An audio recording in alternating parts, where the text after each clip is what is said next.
2006, Montréal a été désignée ville UNESCO de design. Mais en quoi cette ville canadienne est-elle particulière? Comment le design se vit-il au quotidien pour ses habitants et visiteurs?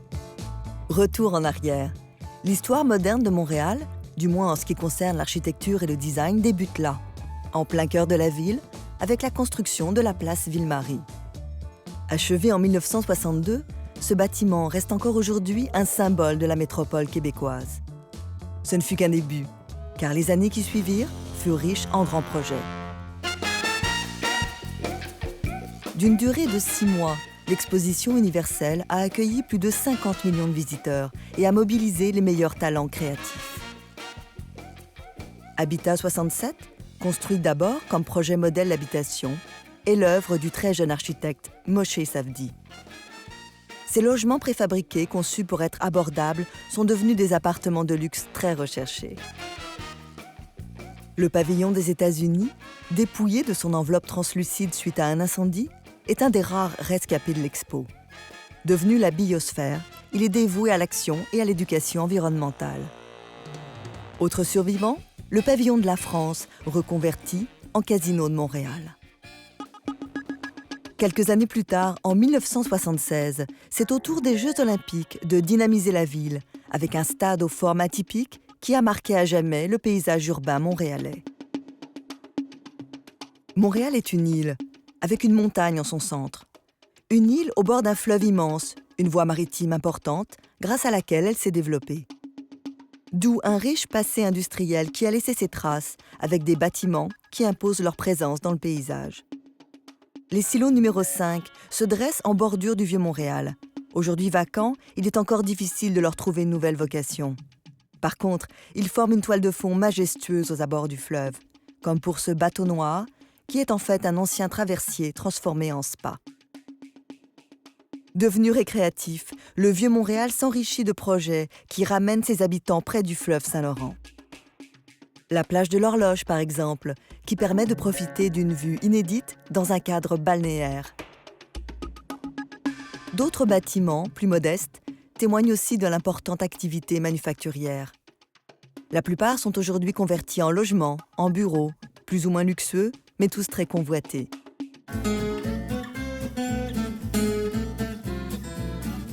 Mais pour beaucoup, le paysage montréalais ressemble surtout à ça. Des rues colorées, des maisons de briques ou de pierres grises, rehaussées de couleurs vives. Des duplex ou triplex, comme on les appelle ici, serrés les uns contre les autres, plus ou moins semblables, mais tous différents, avec leurs toitures et leurs ornements parfois fantaisistes.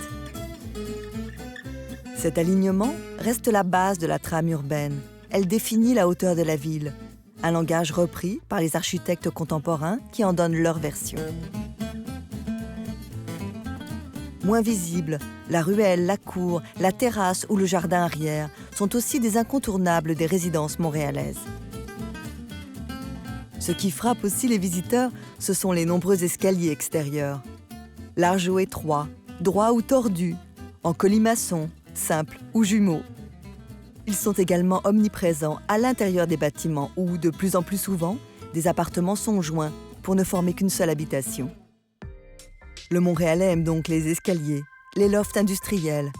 Il aime aussi les espaces extérieurs qu'il investit dès que le climat le permet. Le projet Unity réunit tous ces éléments. Ancienne manufacture, reconvertie en loft, il réunit 2 bâtiments, un ancien et un nouveau, autour d'une cour intérieure paysagée. L'âme de Montréal se vit et se révèle aussi par ses commerces, lieux de consommation ou de convivialité.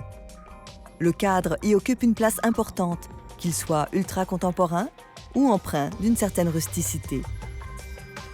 Ici, la brasserie française, interprétée par un des grands architectes de Montréal.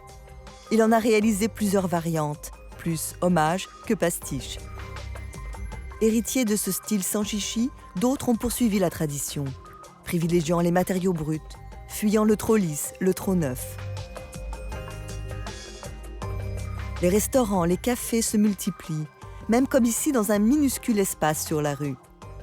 Des conteneurs recyclés servent du homard au beau jour, des camions de rue rassemblent les gourmets.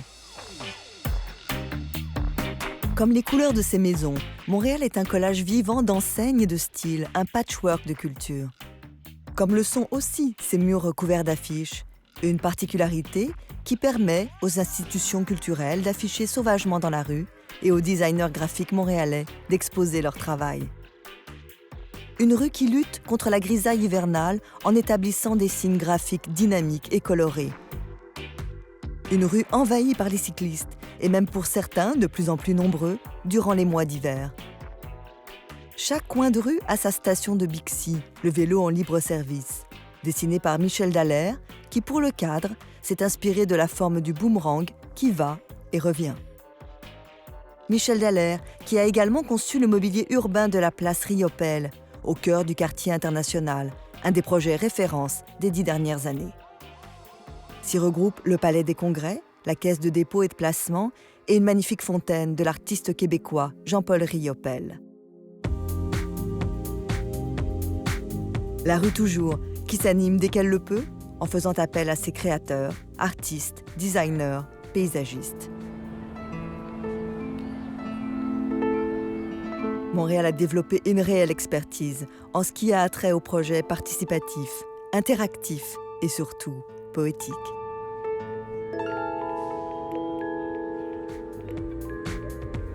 Pour les accueillir, ont été aménagés de nombreux espaces publics, de vastes places où se rassemblent les foules lors des festivals et autres manifestations. Toutes les occasions sont bonnes pour faire la fête dehors, et ce, même l'hiver, à l'inverse du mythe qui veut que la ville se terre en sous-sol. Chaque année, la place des festivals offre sa luminothérapie, un remède au blues hivernal sous la forme d'installations lumineuses et colorées. Cette lumière, qui manque cruellement en hiver, est devenue un leitmotiv dans la ville. Que ce soit par ses installations ou par l'identité visuelle du quartier des spectacles, inspiré du Red Light et qui anime la rue de ses pastilles rouges. Jeux de formes, jeux de miroirs et de couleurs, Montréal s'amuse avec ses murs, ses places, ses bâtiments.